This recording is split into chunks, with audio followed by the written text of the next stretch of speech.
Let's start you, and let's just go at kind of the row of white or red flags. Okay. Those two right there. What club do you have? I got a 9-iron. All right. Does that work? That works. Now, while you're hitting, you just keep on hitting. I'm going to talk while you're hitting.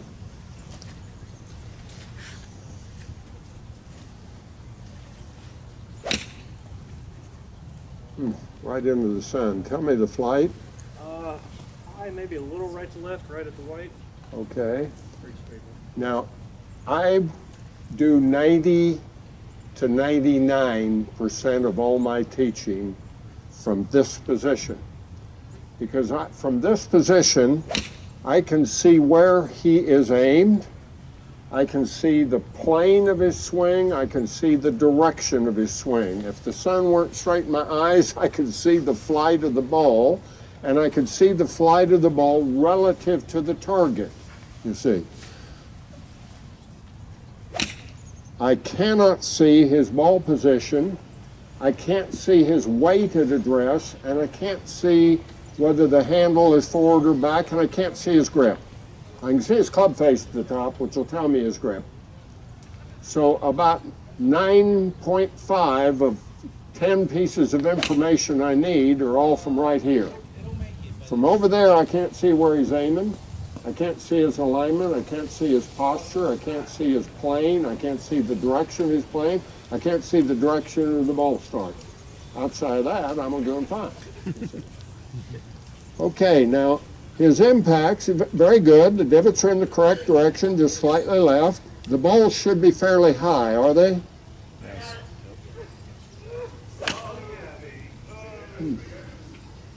Wish I could see.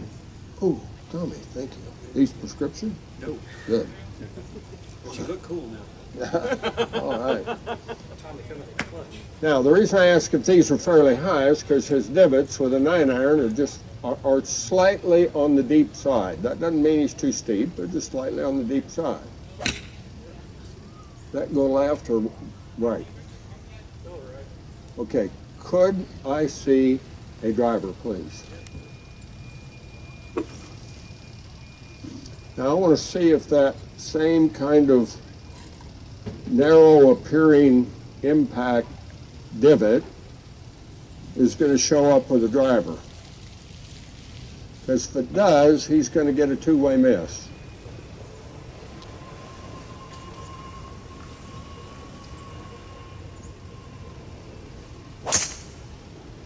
Didn't he? Got a wonderful hit. Now, does everybody notice he kind of falls back on his right leg after he hits it? That's not a mistake, that's a movement. Now, is that a minus movement or plus movement? Minus. It's a minus movement. That's a movement he makes, because if you told him take a Gary Player swing after, move after, if you thought those divots were deep, you'd bury a small chihuahua in them. I didn't see that in the Scott. Where'd that one go? Honestly, I lost in the sun. Pretty straight. Three straight.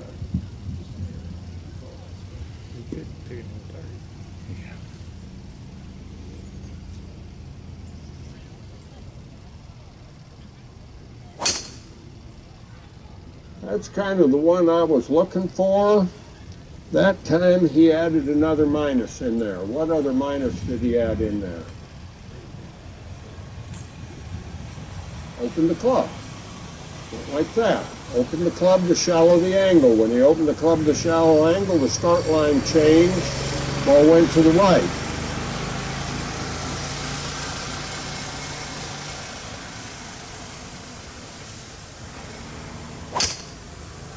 Very good. Could I see some wedges? Any particular one, Jim? Sandwich? What's your bounce on that? You ask the best questions. It's part of the set. Okay, let's go ahead. What I want you to do is we're going to hit some various distance ones, okay? So let me see you hit about 100, 105 yard wedge. I don't see anything wrong with his golf swing, and it's relative repetitive. You've got a good golf swing, and you're a good hitter with your big clubs. Now I want to see what he does more with his scoring clubs.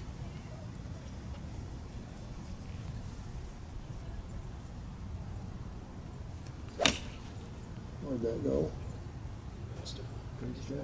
Up and a little bit. High right? Okay.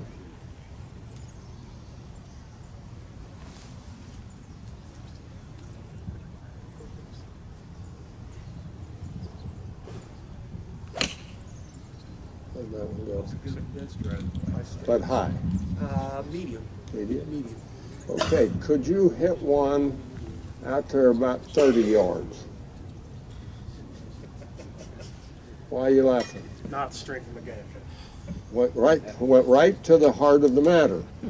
Remember when I said people with too narrow bottoms have a difficult time with wedges other than maybe full wedges?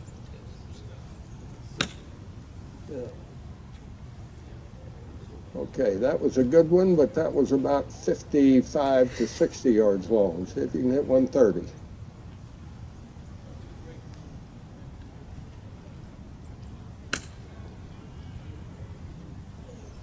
Better. Do it again. Can you hit one that's a little lower and a little shallower?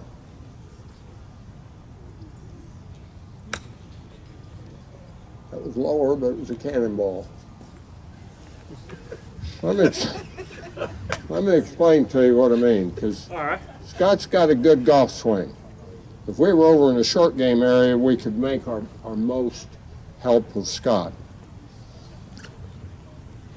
When I asked him to hit a low one, he hit it with loft off. Now, when he took loft off with the ball back and the shaft forward, did that make him steeper or shallower? Steeper. Steeper, yeah. So if he does successfully hit it, he's going to trap it. And it's just going to go up there, it's going to land on the front of the green, and he's yelling for it, stop for it, kneecap somebody over the green. Because it's what I call a cannonball. It's that right there, and that ball is going to take off and run nice for me. Can you see? To put spin on it, the more I want to put spin on a wedge, the more I've got to do a magic trick. The magic trick you've all seen is when somebody's got the dining room table all set up. They got the plates, the silverware, the glasses, and everything. And the magician walks in, he grabs hold of the tablecloth, he goes, and he pulls the tablecloth so quick out from everything that everything stays in place. The more you do that with a wedge, the lower it goes and the spinnier it goes. Now the way you do that is you have to do the Trevino trick of getting the club where I can't reach it. Raymond Floyd was one of the best short game players when I played the tour. And Raymond used to have the most peculiar backswing. It was his regular swing backswing, except only the first half of it to play a short game.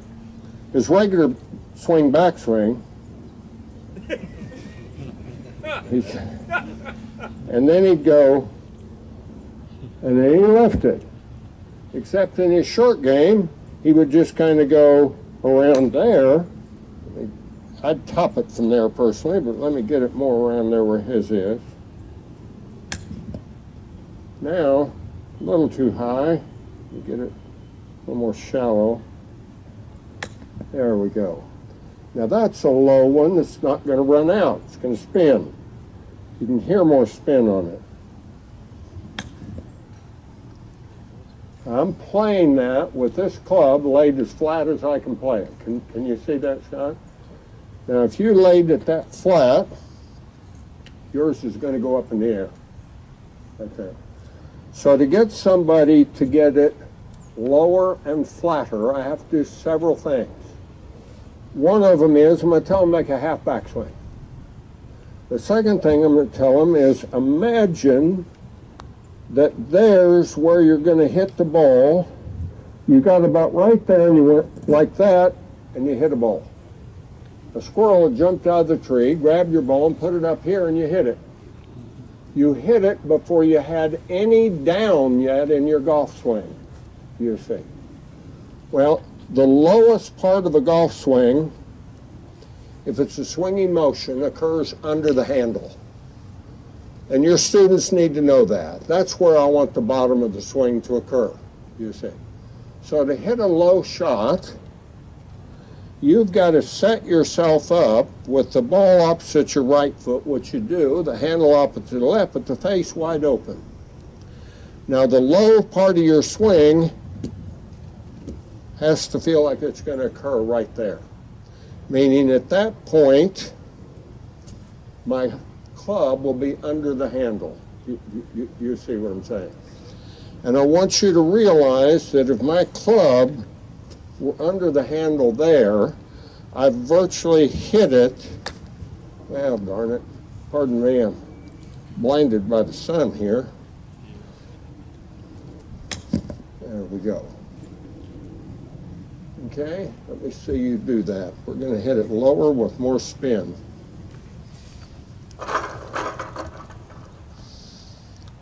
What I'm trying to do here is get bunches of minuses. If he hit it here in his golf swing, that would be so minus, the club is still level relative to the ground, and the face would still be 100 degrees open. Can you see those? So go ahead, we're going to take a practice swing, but you get ready to go. Okay, go ahead and address it. We're going to move that ball right back there. Now address it. We're going to put the face this open. And we're going to put the handle there. Now I want you to make a half backswing and stop. Okay, what you're going to feel is let the club catch up under the handle right over here. That's it. Do it again. Do it again. Clear over here. Oh, you're letting it catch up there. Over here. There, we got it around there. Attaboy. Now I want you to try and hit the top half of the golf ball in the first few while you're going around there to get the bottom over there, okay?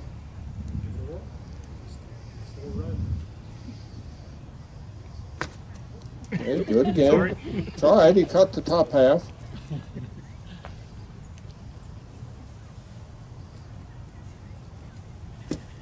Okay, see if you can hit the ball. You're going to have probably feel like the ball's located out here, okay?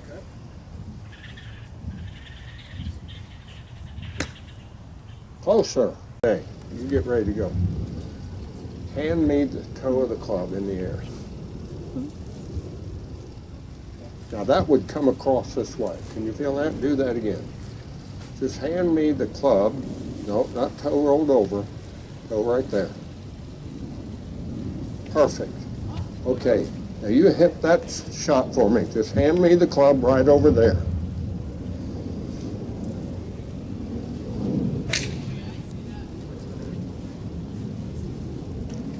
Did it hook? No. Shouldn't hook. Even do it more. Did you think the ball was going to go left? No. Okay. Do it again. Let it swing around there to the left without the toe rolling over.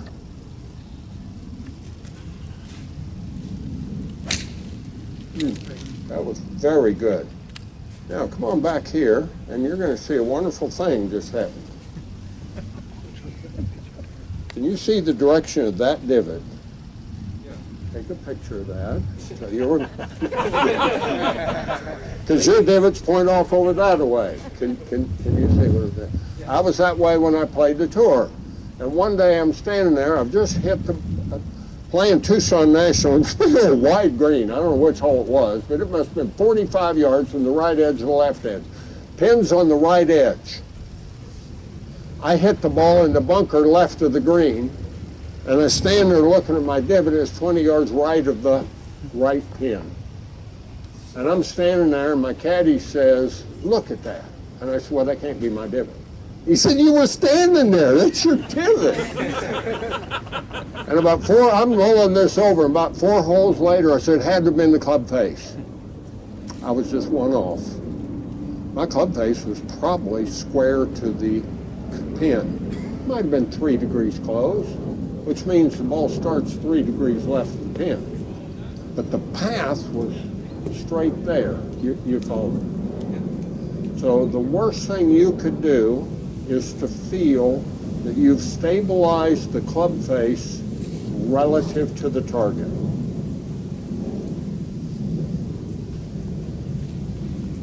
You follow me? Because that's just going to keep putting force on the outside of the ball. Yes, yes, behind you, right over there. It's like you had a wall back over there and you're just pitching the club against the wall square, like that. One of my best shots is a kind of a hold-off stand. Yes, Hitting across the cut. absolutely. That's what we're doing, but we're going to do it with loft instead of the low stinger. All right, thanks. Thank you. Great job. Okay, I've got 10 more minutes. Only takes 5 minutes. Yes, Rachel. Come on here, girl.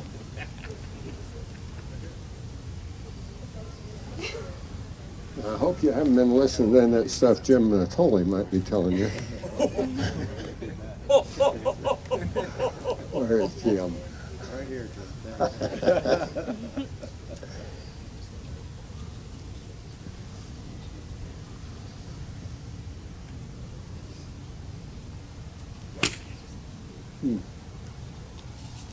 Okay, a little bit. That shot, we're going to let her hit a few to warm up, but you could hear the fat or thin shot. You could hear the bottom too early, right there. You'd agree that was a little fat, wouldn't you, Rachel? Yeah. Of course. Yeah.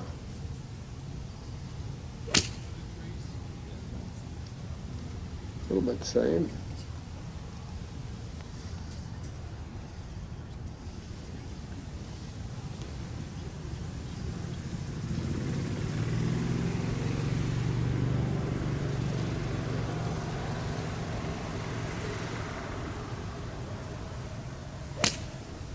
A little bit. Is that kind of a usual miss to hit the irons a little bit heavy or a little thin? Not recently, but right now, yeah. Yeah, well, right now it is, but I don't know whether, standing up here in front of everybody, has that plagued you in your career? I've been more steep, You've been more steep, and then I've been pushing recently. okay?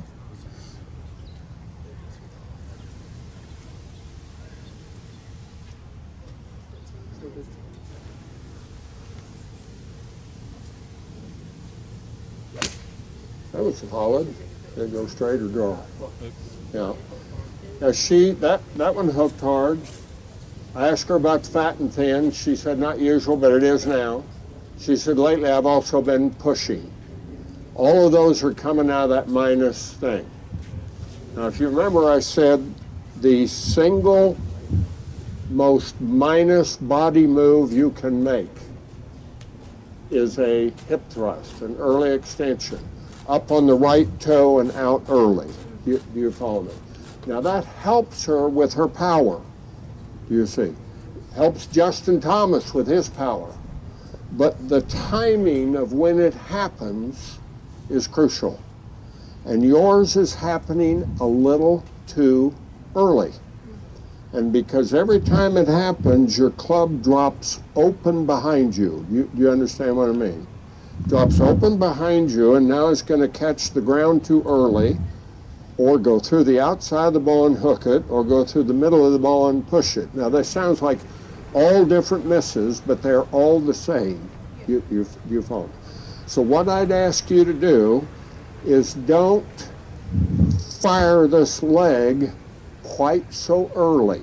I want you to still fire it, but let's start our downswing a little bit and then maybe fire it.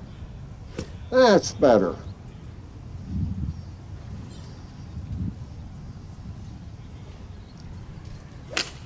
Very good. Where'd that one go? Good. I don't mind a little raw. Don't like the hook. That was correct. Just a little bit of timing to start your thrust a little later.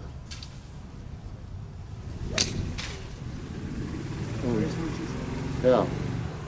Was that solid? Higher too. Off the toe. Off the toe? Will do. You're going to be plagued sometimes off the toe because you're an upright swing. Nothing wrong with an upright swing, but flat swings sometimes get plagued off the heel. You get plagued off the toe. It just happens.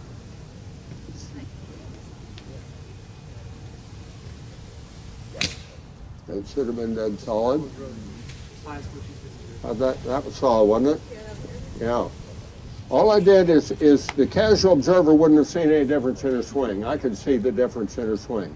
She stayed on her feet just a hair longer before you fired your body. You see. Once again, it would be one of those trace things. I just changed her trace slightly to make her steeper. Because if I can get her into her downswing where this all wants to come outward anyway, this is what holds the club back. You follow me? But here it came out and then she did it. She still got her power, but now we're in a better direction. Does that make sense to you? Yeah. Let's see the driver, because with your mistake, you're going to either push or hook the driver or hit or time it perfect and knock the devil out of it. I'm looking to get rid of the push or the hook. I know you can hit it good with that mistake, but it's timed. Same thing, just feel a little later in firing the right foot and knee. Sweet foot. That was a hook. Sweet opportunity. Okay, do it again. Was that a toe hook? Yeah. Yeah. Because the golf swing was pretty good. That hooked due to the toe.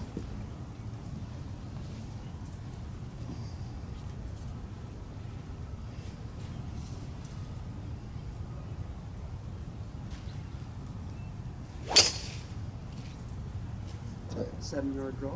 Free draw. Yep. So How was that? That felt pretty solid. Still a little bit off the toe, but Okay. Try one more. She has the classic Scott, Jack Nicklaus, chooses that one as a minus angle. It's okay. If you get rid of that with her swing shape, all she's going to do is get too steep. And you used to fight steep, didn't you? yeah. Yeah.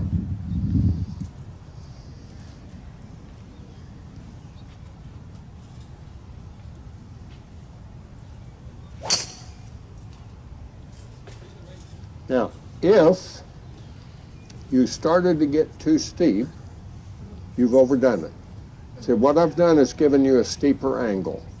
By starting the downswing without that, your club is going to should come out earlier. What I mean by that?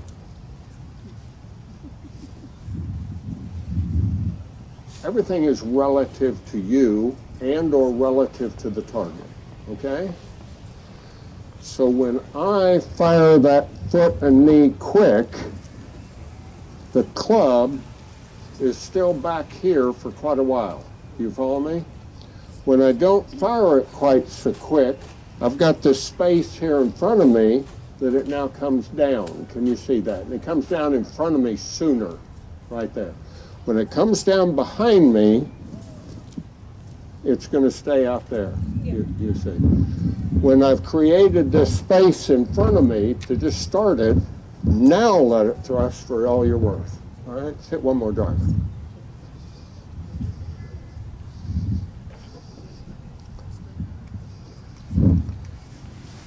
If I were worried about her long term, I would actually have her start it down and try and cut the ball, much like Dominic did. Yeah.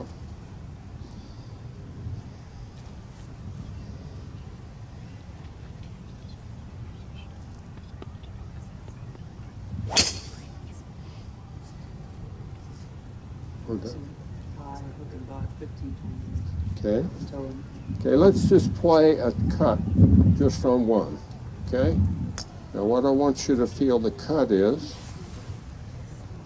your handle and your swing shape, go ahead and hold on to the golf club, is going to feel like it's coming more across the golf ball. Can you see it?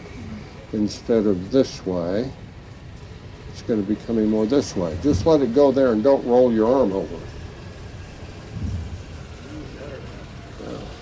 Still kind of delay the knee and foot if you can. Let the club work slightly across the ball.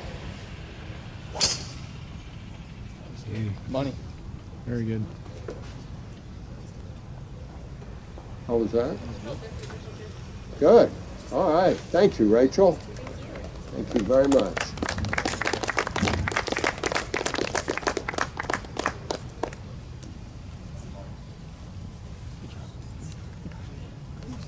We're done then. Thank you all very much. I appreciate it. Take care.